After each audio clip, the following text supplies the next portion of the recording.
warahmatullahi wabarakatuh. Baiklah, saya di sini akan menjelaskan hasil kerja kelompok kami, yaitu mengenai kehamilan ektopik.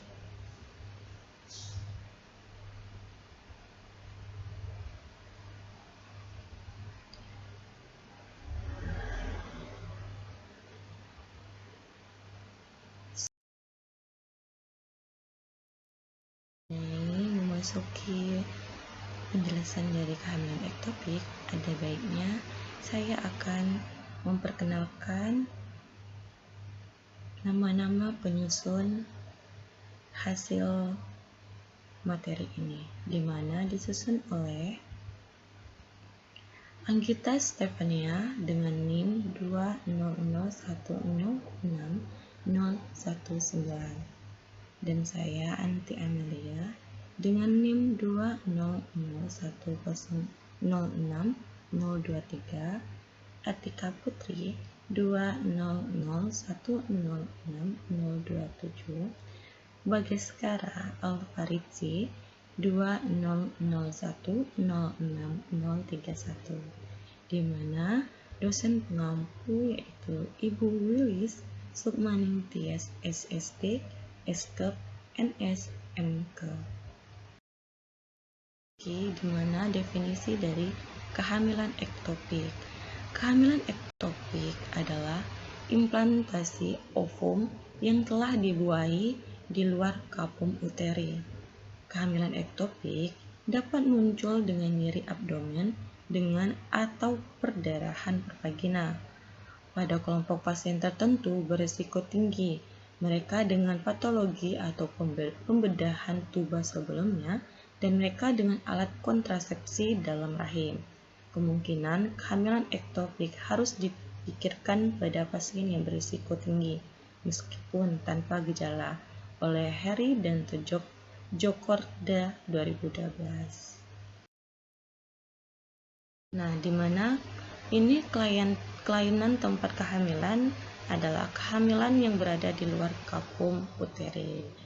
Kehamilan disebut ektopik bila berada di tempat yang luar biasa, seperti di dalam tuba, ovarium atau rongga perut, atau juga di tempat yang luar biasa walaupun masih dalam rahim, misalnya cervix, pars interstitialis tuba, atau tanduk rudimenter rahim. Kebanyakan kehamilan ektopik terjadi di dalam tuba. Angka kejadian kehamilan tuba ialah 1 di antara 150 persalinan oleh Amerika, Jamhur, Firman, dan Yusuf 2013. Nah, di mana kita lihat gambar dari ectopic pregnancy-nya.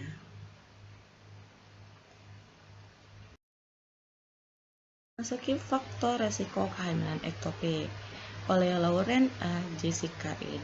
dan Meredith B. 2012, yaitu ada bedah tuba, sterilisasi, kehamilan ektopik sebelumnya, terpajan di etilstrogesteron, penggunaan AKDL, kelainan tuba, infertilitas, penanganan terkait, infeksi saluran genital sebelumnya, pasangan seksual lebih dari satu, merokok, bilas vagina, pertama kali berhubungan seks saat usia dini, usia ibu sudah lanjut, dan endometriosis.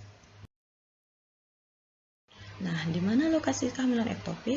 Nah, ada di mana? Itu kehamilan tuba, di mana patogenesisnya menurut tempat nidasi, kehamilan tuba dapat dibagi menjadi kehamilan ampula atau dalam ampula tuba, kehamilan isthmus atau dalam isthmus tuba, kehamilan interstitial dalam pars interstitialis tuba. Perkembangan kehamilan tuba, yaitu kehamilan tuba dapat berakhir dengan dua cara, yakni abortus tuba atau ruptur tuba. Kita akan membahas di abortus tuba dulu, di mana abortus tuba kira-kira terjadi di antara minggu ke-6 hingga ke-12. Keluarnya abortus keluar dari ujung tuba menimbulkan perdarahan yang mengisi kapung Douglas yang disebut hematokel, retrorin, ada kalanya ujung tuba tertutup oleh perlekatan, sehingga darah terkumpul di dalam tuba dan mengembungkan tuba, dan keadaan ini disebut hematosalping.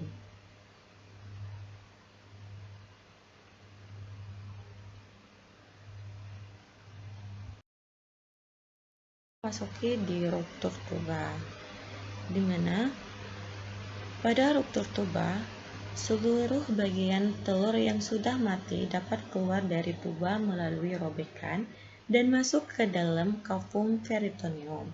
Bila pengeluaran janin melalui robekan tidak diikuti oleh plasenta yang tetap melekat pada dasarnya, kehamilan dapat berlangsung terus dan berkembang sebagai kehamilan abdominal.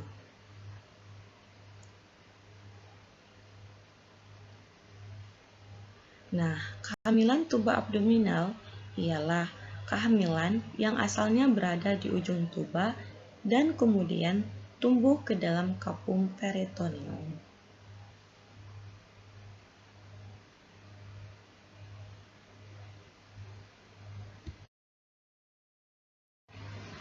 Memasuki dari gambaran klinis,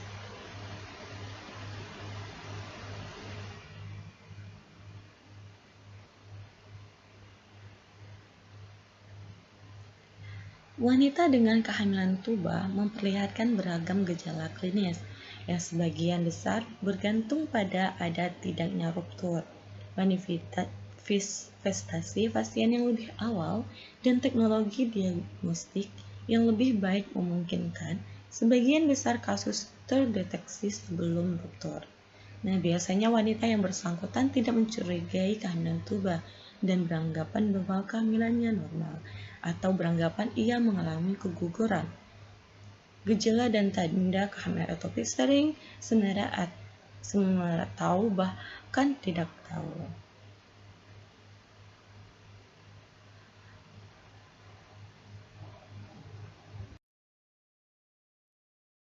Di mana kita akan memasuki dari tanda gejala. Tanda gejala ektopik yang masih utuh menimbulkan gejala dan tanda serupa dengan kehamilan muda intrauterin. Kehamilan ektopik biasanya baru menimbulkan beragam gejala dan tanda yang jelas dan khas bila sudah terganggu. Nah, jadi gejala dan tanda ektopik terganggu yang patut kita ketahui yaitu ada nyeri tekan, di mana gejala ini paling sering dijumpai dan terdapat pada hampir semua penderita. Nyeri perut dapat bersifat unilateral atau bilateral di bagian bawah perut dan terkadang terasa sampai ke bagian atas perut. Bila kafum abdomen terisi darah lebih dari 500 ml, perut akan menegang dan terasa nyeri bila ditekan, usus terdistensi, dan terkadang timbul nyeri menjalar ke bahu dan leher akibat memasang darah terhadap diafragma, dan nyeri tekan dapat tercetuskan oleh abdomen atau pemeriksaan dalam. Nyeri goyang ketika forsio digerakkan. Nah, di mana ada amenorea, walau amenorea sering dikemukakan dalam amnesis, kehamilan ektopik tidak boleh dianggap mustahil terjadi bila gejala ini tidak ditemukan. Lebih-lebih pada wanita Indonesia yang kurang memperhatikan haid, perdarahan patologis akibat kehamilan ektopik tidak jarang dianggap haid biasa. Nah, di mana perdarahan parvagina? Nah, perdarahan parvagina itu kematian telur menyebabkan desidua mengalami degenerasi dan nekrosis. Desidua kemudian dikeluarkan dalam bentuk perdarahan, umumnya volume perdarahan sedikit. Bila perdarahan parvagina banyak, kecurigaan mengarah ke abortus biasa. Ada shock hipolemik, di mana shock hipolemik tanda-tanda shock lebih nyata bila pasien duduk. Selain itu, oliguria dapat pula menyertai.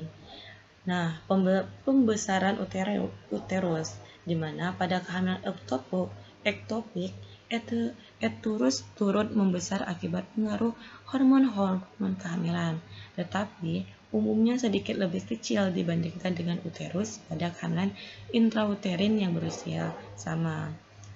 Tumor di dalam rongga panggul. Nah, dapat teraba tumor lunak, kenyal, yang merupakan kumpulan darah di tuba dan sekitarnya. Itu dinamakan tumor di dalam rongga panggul. Memasuki perubahan darah. Nah, kadar hemoglobin kemungkinan menurun pada kehamilan ektopik terganggu akibat pendarahan yang banyak ke dalam rongga perut. Namun kita harus insaf bahwa penurunan hemoglobin disebabkan oleh pengenceran darah oleh air dari jaringan untuk mempertahankan volume darah. Hal ini memerlukan waktu 1-2 hari, sehingga kadar Hb pada pemeriksaan pertama-tama mungkin saja belum seberapa menurun. Memasuki kehamilan abdomen, di mana kehamilan abdomen ini terdapat dua macam, yaitu kehamilan abdominal primer, di mana telur dari awal berimplantasi di dalam rongga perut, dan kehamilan abdominal sekunder, yaitu diawali oleh kehamilan tuba dan setelah ruptur baru menjadi kehamilan abdomen. Nah, apa sih kehamilan ovarium? Nah, kehamilan ovarium ini menegakkan diagnosis kehamilan ovarial harus memenuhi kriteria Spiegelberg, yaitu 1. Tuba di sisi kehamilan masih tampak utuh. 2. Kantung kehamilan daerah ovarium. 3. Ovarium dihubungkan dengan uterus oleh ligamentum ovarium fovarium. Dan 4. Pemeriksaan histopatologi menemukan jaringan ovarium di dalam dinding kantung kehamilan oleh Jumford, Firman, dan Yusuf 2013.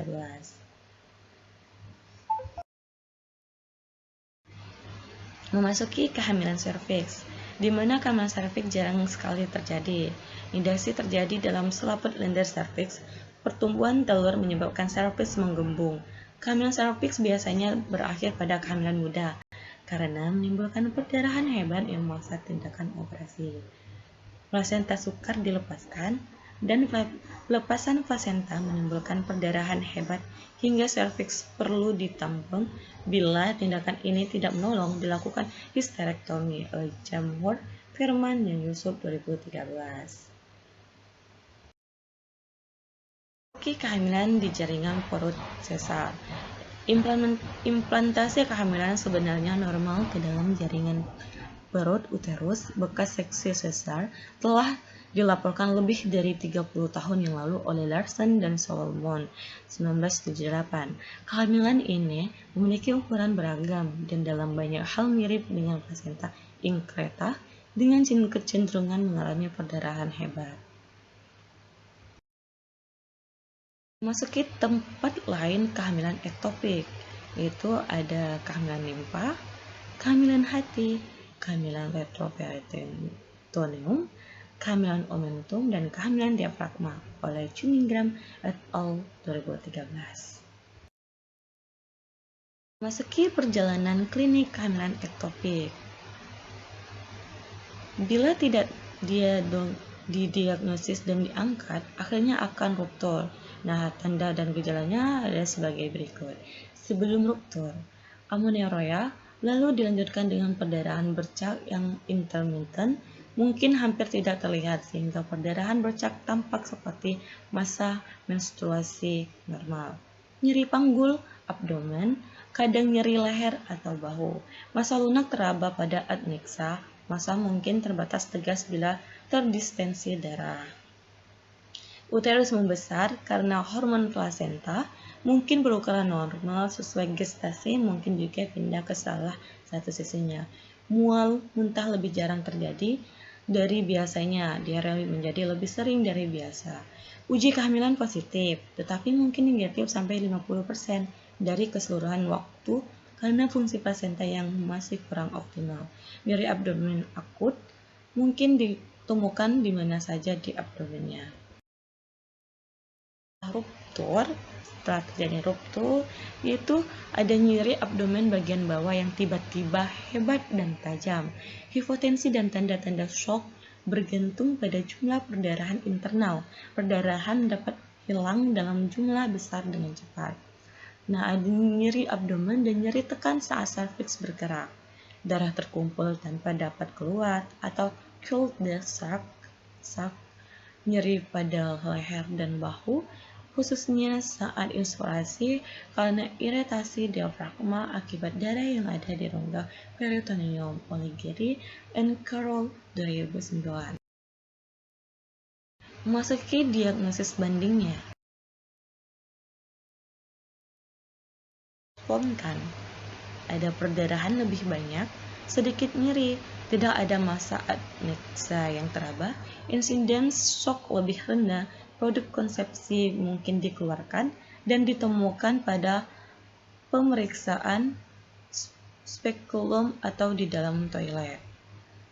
VRV ada riwayat infeksi sebelumnya, jarang terjadi amenorrhea, nyeri bilateral, bukan unilateral, demam biasanya lebih 38 derajat Celcius. Kista ovarium, di mana ada menstruasi normal, nyeri yang tidak biasa, massa yang lunak dan dapat digerakkan. Uterus terasa tidak seperti hamil. Ada appendicitis,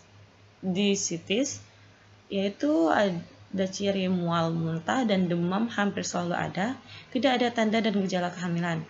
Pemeriksaan panggul normal, nyeri pada epigastrium, bukan di leher dan bau. Terdapat tanda Mixburne. Gary and Carroll 2009. Meski diagnosis Carroll-nya,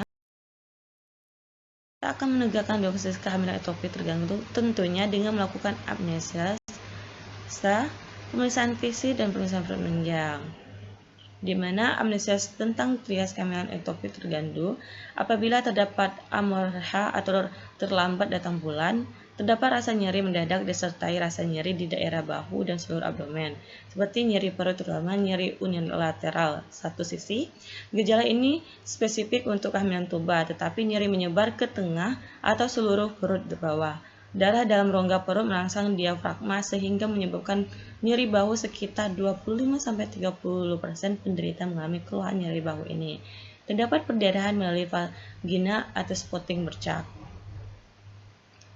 Dan pemeriksaan fisik, di mana pemeriksaan fisik itu ada dua, keadaan umum dan pemeriksaan khusus, di mana pemeriksaan keadaan umum tanda vital dapat baik sampai buruk seperti ibu tanpa amnesis dan sakit, lemah dan pucat. Kesadaran bervariasi dari baik sampai koma tidak sadar. Terdapat tanda-tanda shock seperti hipotensi, tekanan darah menurun, takikardia, nadi meningkat, pucat, ekstremitas dingin. Pada pemeriksaan abdomen ditemukan tanda-tanda rangsangan peritoneal, nyeri tekan, nyeri ketok, nyeri lepas, dependensia muskularis. Ini disebabkan oleh darah yang masuk ke dalam rongga abdomen akan merangsang peritoneum tanpa cairan bebas dalam abdomen dan perut kembung.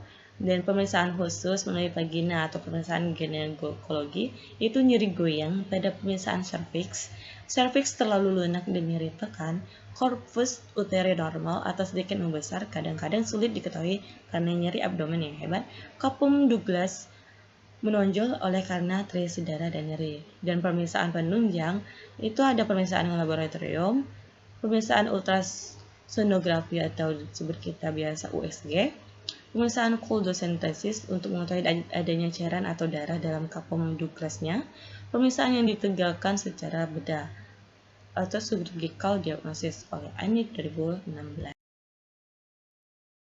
Pelaksanaan kehamilan ektopik, di mana ada satu, segera rujuk ke fasilitas yang lebih lengkap atau rumah sakit.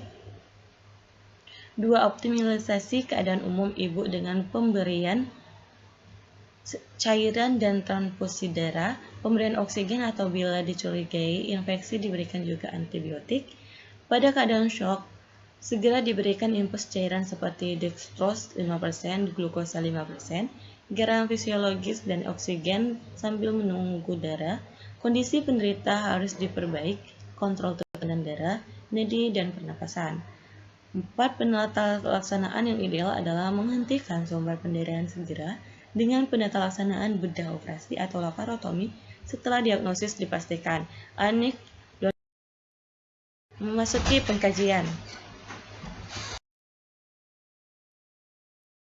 oleh pengumpulan data oleh identitas Nyonya K, umur 27 tahun, jenis kelamin perempuan, agama Islam, pendidikan tidak terkaji, pekerjaan guru, suku bangsa Jawa, status perkawinan menikah, alamat waringin satu persatu, diagnosis penyakit kehamilan ektopik, akan melakukan tindakan laparotomi.